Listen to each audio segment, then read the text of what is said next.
एक छोटे से गांव में रहता था एक आदमी, रामलाल। उम्र करीब 35 साल।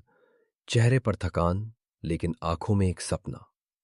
रामलाल का परिवार: बीमार पत्नी, छोटा बेटा सोनू, बूढ़ी माँ। घर में गरीबी इतनी थी कि कई बार खाना भी पूरा नहीं मिलता था। लेकिन रामलाल के पास एक हुनर था। वो रसगुल्ले बनाने में मास्टर था। उसके रसगुल्ले इतने मुलायम होते थे कि लोग कहते हैं, मुंह में डालो और घुल जाए। रामलाल ने गांव में एक छोटी सी दुकान खोली। शुरुआत में शुद्ध दूध, साफ सफाई, सही दाम। धीरे धीरे उसकी दुकान चलने लगी। लोग लाइन लगाकर रसगुल्ले खरीदने लगे। एक दिन एक ग्राहक बोला, रामलाल, तुम शहर जाओगे तो बहुत बड़े आदमी बन जाओगे। यही बात उसके दिल में बैठ गई। रामलाल शहर चला गया। शुरुआत मुश्किल थी, लेकिन उसकी मेहनत रंग लाई। कुछ ही महीनों में रामलाल रसगुल्ला भंडार मशहूर हो गया। अब पैसे की बारिश होने लगी। एक रात रामलाल अकेला बैठा था। उसने सोचा, अगर मैं थोड़ा खर्च कम कर दूं तो ज्यादा पैसा कमा सकता हूं। और यहीं से शुरू हुआ असली पतन।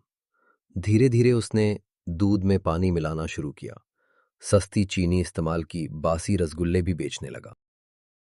अब रामलाल बदल चुका था। पहले जो ग्राहक भगवान जैसे थे, अब वो सिर्फ पैसा बन गए। उसका व्यवहार भी बदल गया। ग्राहकों से बदतमीजी, कर्मचारियों को डांटना, गरीबों को भगाना। एक दिन एक बूढ़ा आदमी दुकान पर आया। उसने रसगुल्ला खाया और चुप हो गया। फिर बोला, बेटा, ये वही स्वाद नहीं है। रामलाल गुस्से में बोला, अगर पसंद नहीं है तो मत खाओ। बूढ़ा आदमी मुस्कुराया, लालच का अंत हमेशा विनाश होता है।